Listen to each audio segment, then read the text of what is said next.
안녕하세요. 서울대학교 인문대학 인문계열 황지민입니다.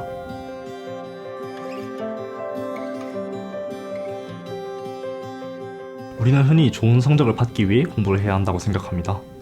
그러나 좋은 성적은 공부의 결과는 될 수 있을지언정 공부의 목표가 될 수는 없습니다. 공부의 진정한 목표는 텍스트 너머의 자신과 세계를 이해하는 힘을 키워나가는 것입니다. 국어는 단순히 독서와 문학 문제를 잘 풀기 위해서 배우는 것이 아닙니다.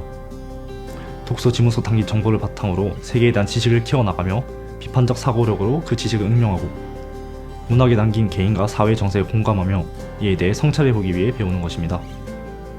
수를 바탕으로 세상을 이해하고자 하는 수학과 이외의 다른 교과목들도 궁극적인 목표는 세계 이해에서 벗어나지 않습니다. 우리는 항상 이러한 목표를 인식하며 공부에 임해야 합니다.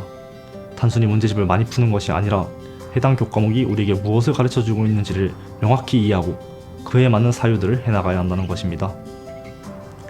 이를 위해 제가 가장 먼저 한 것은 교과서의 학습 목표와 성취 기준을 읽는 것이었습니다. 우리는 흔히 교과서를 무시하고 학습 목표와 성취 기준은 쳐다도 보지 않습니다. 그러나 이 부분은 우리가 어떠한 방향과 관점으로 세상을 바라보는 힘을 키워야 할지를 알려주는 아주 중요한 지표입니다.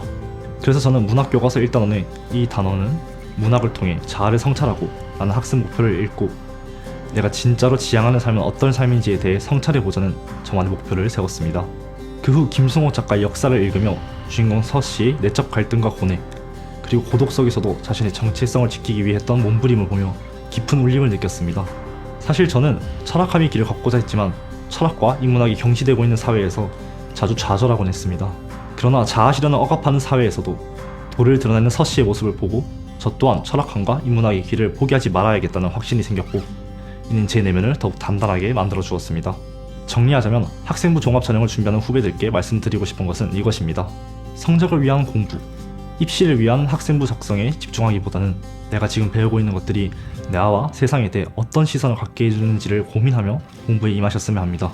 공부의 본질적인 의미를 놓치지 않는다면 좋은 성적과 만족스러운 입시 결과는 자연스럽게 따라오게 될 것입니다.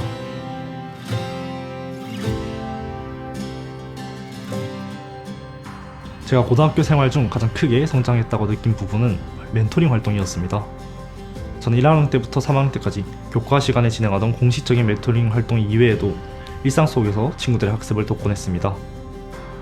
매 쉬는 시간이 되면 친구들의 교과 관련된 질문들이 쏟아졌고 저는 이 질문들을 친구들이 이해하기 쉽게 설명하기 위해 노력했습니다.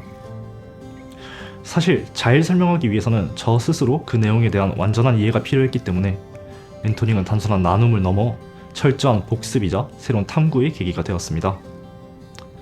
매번 이 개념은 어떻게 설명할까?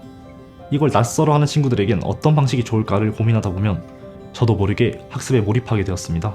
그리고 이러한 활동을 반복하면서 친구들에게는 든든한 학습 파트너가 되어 있었고 저 스스로 큰 자신감이 생겨났습니다.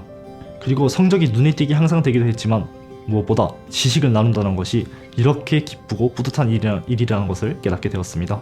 그래서 학문이라는 것도 결국 자신의 만족에서만 그치지 않고 세상과 함께 나누고 소통할 때 진정한 의미가 생긴다는 저의 생각이 더 단단해졌습니다.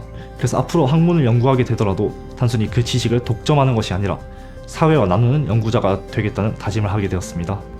또한 제게 이미 있었던 활동은 사제동의 독서토론 동아리였습니다.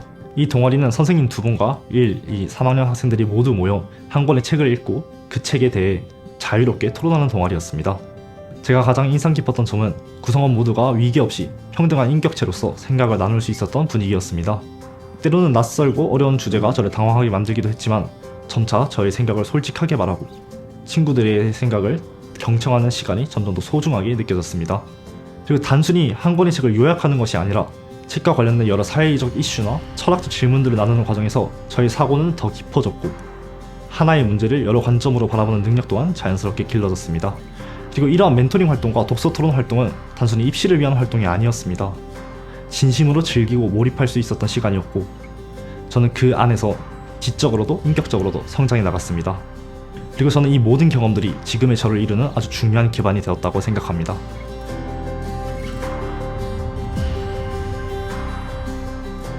제가 면접을 준비하기 위해 가장 먼저 했던 것은 생활 기록부를 처음부터 끝까지 꼼꼼히 읽어놓은 것이었습니다. 그리고 활동을 정리하며 그때 느꼈던 감정이나 기억, 그리고 성장의 포인트들까지 모두 정리해보았습니다. 기억이 잘 나지 않는 부분이 있다면 제가 직접 작성한 탐구 보고서를 다시 읽어보거나 같이 활동했던 선생님들께 찾아가 이야기를 나누며 내용을 보완해 나갔습니다. 이후 이 모든 내용을 하나의 파일로 정리하며 그 안에 제가 했던 탐구 내용, 참고했던 책, 그리고 고민의 포인트들까지 세세하게 기록해 두었습니다. 이후 저는 이 정리본을 여러 번 반복해서 읽으며 활동 간의 연결고리를 찾고 실제 면접에서 나올 수 있는 질문들을 예상해 스스로 문답하는 연습을 거쳤습니다. 그 다음에는 선생님들과 모의 면접을 하게 되었는데요. 이 모의 면접에서 발생할 수 있는 다양한 변수들에 대비하고 실제로 말하는 연습도 충분히 할 수 있었습니다. 면접 전날에는 이 정리본을 두세 번 정도 읽어본 후 깊은 휴식을 취하였고, 면접 당일에는 단정한 옷차림을 하고 물 한 병과 정리본을 들고 면접장에 갔습니다. 저는 면접은 단순히 저를 질책하기 위한 자리가 아니라 저의 학교 생활을 점검하는 자리라고 항상 생각해왔기 때문에 최대한 솔직하게 말하고자 노력했습니다.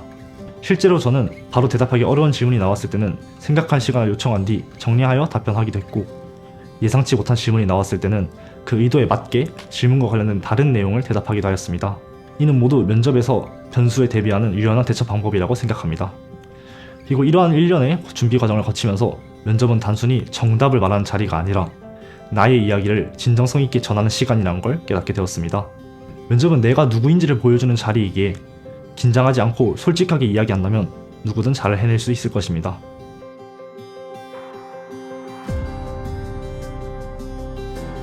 독서는 세상과의 만남이자 세상을 다시 창조해 나가는 과정입니다. 특히 제게는 단순히 책장을 넘기는 일이 아니라 작가의 시선을 따라 걷고 그 시선을 내 언어로 다시 새기는 시간이었습니다. 텍스트라는 건 결국 작가의 감정과 사유가 응축된 결과물인데요. 우리는 독서를 통해 그 세계를 따라가며 동시에 우리의 사유를 덧붙이게 됩니다. 실제로 저는 고등학교 시절 교과 공부보다도 독서에 더 많은 시간을 쏟았습니다. 수능이 가까워지면서부터는 수능 공부에 집중하기는 했지만 그 전까지는 교과 공부보다도 독서를 더 많이 했던 것 같습니다.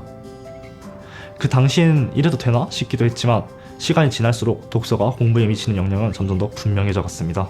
독서는 비판적 사고력과 상상력, 그러니까 사고의 폭을 확장시켜줍니다. 물론 독서는 입시에서 당장 눈에 띄는 평가 과목이 아닐 수도 있습니다. 그러나 독서는 입시에서도 삶에서도 핵심적인 토대가 되어준다고 생각합니다. 독서를 통해 길러진 사고력과 언어 감각은 문제 해결력, 탐구력, 나아가 자기 표현력과도 맞닿아 있기 때문입니다. 그래서 저는 후배 여러분들께 이렇게 말씀드리고 싶습니다. 책을 읽는 것이 지금 당장은 성적을 올려주지 않을지라도 결국은 여러분을 깊고 단단하게 만들어줄 거라고요.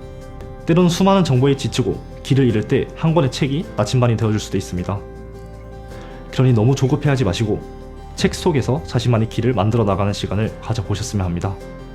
그리고 그 시간을 믿어보셨으면 합니다.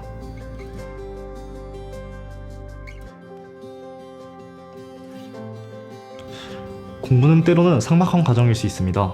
무수한 문제를 풀고 반복해서 개념을 외우고 끝없는 시험을 치르며 우리는 때때로 우리가 왜 공부하는지조차 잊게 됩니다.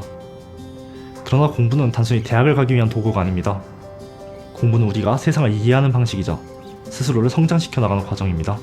여러분이 한 권의 책을 읽고 하나의 문제를 풀 때마다 여러분은 계속해서 세상을 확장시켜 나가고 있습니다. 그리고 이 모든 경험이 모여 결국 여러분을 단단하게 만들어줄 것입니다.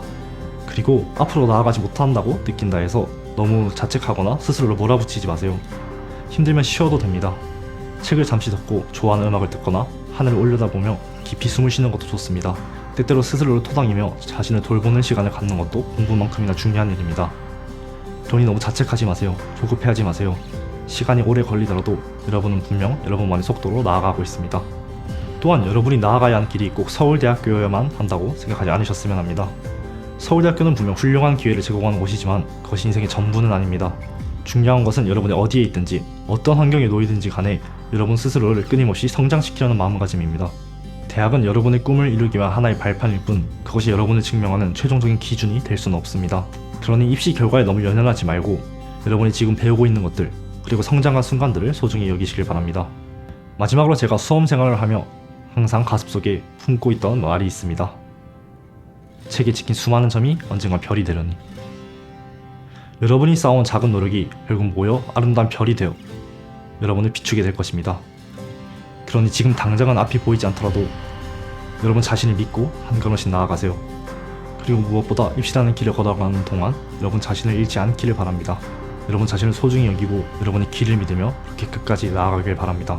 여러분이 걷고 있는 이 길이 언젠가 여러분만의 빛나는 별이 되기를, 그리고 언젠가 서울대학교에서 혹은 또 다른 멋진 곳에서 여러분을 만나기를 바라며 이 발표를 마칩니다. 여러분을 응원합니다.